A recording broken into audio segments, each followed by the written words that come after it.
Welcome to the Life Surfing Holiday Seminar in the Toscana in Italy. You are organizing a seminar. What is this seminar about?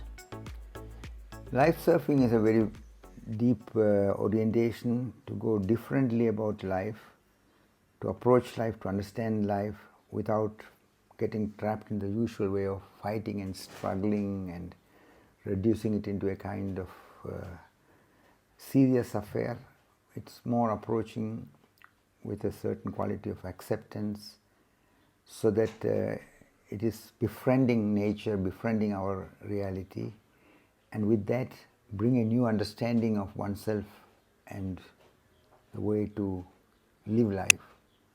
So it is a very basically different orientation what one can discover through connecting to the reality in a conscious way. So do you have a program in this seminar? The program is very simple. It's a combination of very sincere and earnest search to face the reality the way it is, but at the same time it is not trying to get rid of something or fighting against something, but discovering the undercurrent factors. So this image of the surfer, which I use, that's why I call it life surfing. The surfer has no motor. That means he's not trying to force his will in a blind way. This person is accepting nature, accepting the wind and the waves, and through this quality of befriending and being in a non-aggressive way, you go energetically, intensely, but at the same time there's a softness. And that is a way to understand life more deeply, because when you are not in a blind fighting mood, but more in the process of discovering, and then your whole energy is more clear, more free, and your intelligence can manifest more deeply. But which exercises exactly will be included in this program of seminar? You see, it's a combination of very deep spaces of questioning, with also playful ways of allowing him space of silence, space of relaxation, space of letting go. For example, something which is possible in the Mediterranean, when the water is salty and warm and the waves are not so strong, is a possibility to float in the water. So we make a floating meditation. And in Toscana, the areas are very beautiful that sometimes we just make this as a meditative process. And so in the morning we start with making some small soft movements, and then we have a way to come together and have a cup of tea, almost like it's a bit connected to the Japanese tradition of tea ceremony, where you drink a cup of tea, which is a very simple thing, but you make it also a meditative process. You make it in a way that it is as wakefully and consciously done. And then there's some introduction for the day, the perspectives, and also the insights about certain factors which are relevant. And then we take some time for silence, just to be wakeful and present to everything. So this is how the day starts, and then after the breakfast we have certain questions, for example, which are used to ask oneself. We are not giving the questions that everybody has to answer it. It's like everybody's putting the question to themselves and see what answers are coming. This is the way I was working the last many years, where through putting the question to yourself and not trying to answer it from the head, you look what answers are arising. So I was actually preparing a book which I have not yet published, which is called Ask the Question and Let the Answer Arise from Within. So this is the kind of approach, and then we have also some other exercises which are more playful, at the same time also enabling a deeper connection to oneself.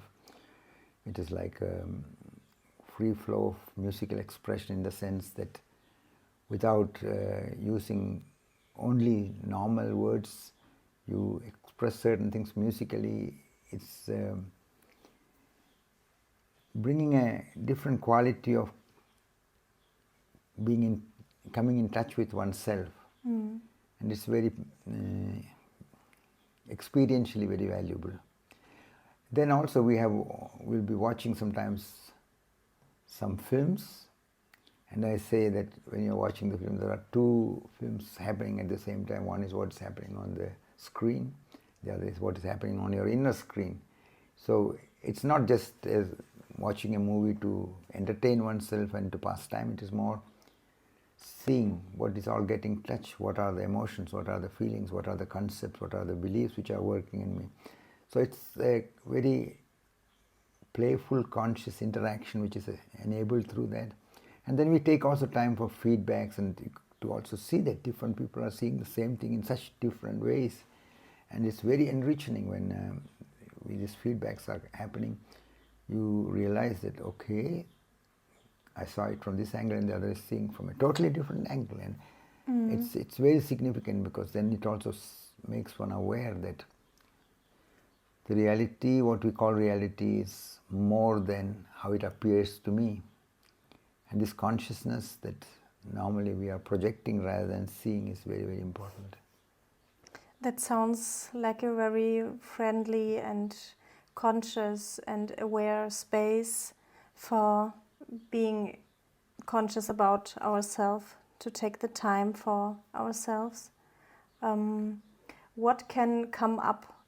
The thing is to allow and accept what is there in oneself, and because we all have pleasant and unpleasant things in our backpack, and we carry many feelings, many uncleared things sometimes, many misunderstandings, many hurt feelings. So sometimes as we accept and allow ourselves to face these things, in the beginning one is surprised to see that it's all there and it's all working. But when you are not trying to change yourself, when you are only looking at them without interfering, some very deep processes take place. One is that the energy which is trapped in these things become more loosened, more clear, more free. And one is able to see, okay, I don't need to carry it further when it is not healthy for me. And it enables one to non-strugglingly loosen up and let go.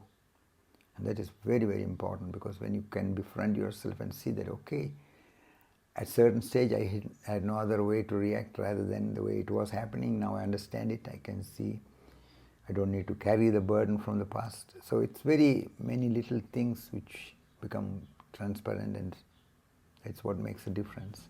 Mm-hmm. So is in the program and during the day also the possibility for just relaxing without the focus of ourselves, or I mean, to take time for yourself to...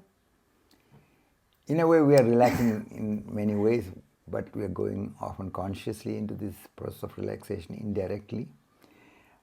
Then we also have time in the whole afternoon. After the lunch we are going out to the ocean, to the beach, for spending time in the water, to have ice cream, to have coffee, chat around and do little things which everybody wants. So we take also till the evening, we come back around, we go around 3 o'clock and we come back around 7 to make further sessions and evening meal and all that.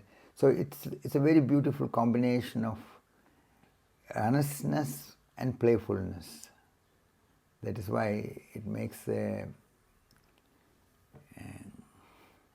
great... What was the first word? I didn't understand. To be earnest. Honest. Yeah. Mm-hmm. Mm-hmm. Because earnestness means you are sincere, you really want to look and confront. But it's not struggling to change anything and forcing. And this quality of non-struggling way of facing the reality is very, very important.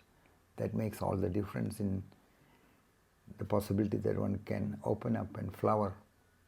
The life surfing holiday seminar, I just can speak from my experience. It was a orientation for me to go for a week or two into this directly in a space or in time to be conscious about what is happening inside me. It was the beautiful thing about Toscana is that due to the nature and the surroundings and the fact that every day we are going to the ocean and the temperature, it's all very supportive. So that's why I also try to make this 2-week seminar and invite everybody to participate who are open to consider. Who is invited? Everyone who has interest to understand and to get clear in themselves and to come out of certain trapped settlements and to open up to understand life more deeply, they will find it very, very supportive. But it's open for everybody. It's not requiring any prerequisite of having some problems or having this or that, because life is a celebration in my understanding. And I don't want to make it a philosophical concept, but I want to only say that when we are getting distance from our own projections, we start seeing that life is offering us an incredible basis. It is the wonder which we are in it. It's the blessing that we are able to be in this life process, to have this body, to be on this planet Earth, and to be with all these challenges of ups and downs of life, because it is these polarities in the life process which enable us to understand and to discover. It opens the basis for consciousness. And as a human being, it's a very deeply unique blessing, because as a human being, we are not only like other living beings being part of the nature, we have the capacity also to see, to understand. And to travel. Yes, travel beyond the narrowness of our mind. To travel and to attain perceptions of love, of peace, of freedom, which we normally don't understand. We have often concepts about it, but to realize that the real freedom is when we can be inwardly not trapped in any concept and can look at life and see life the way it really is. Okay, let's do this.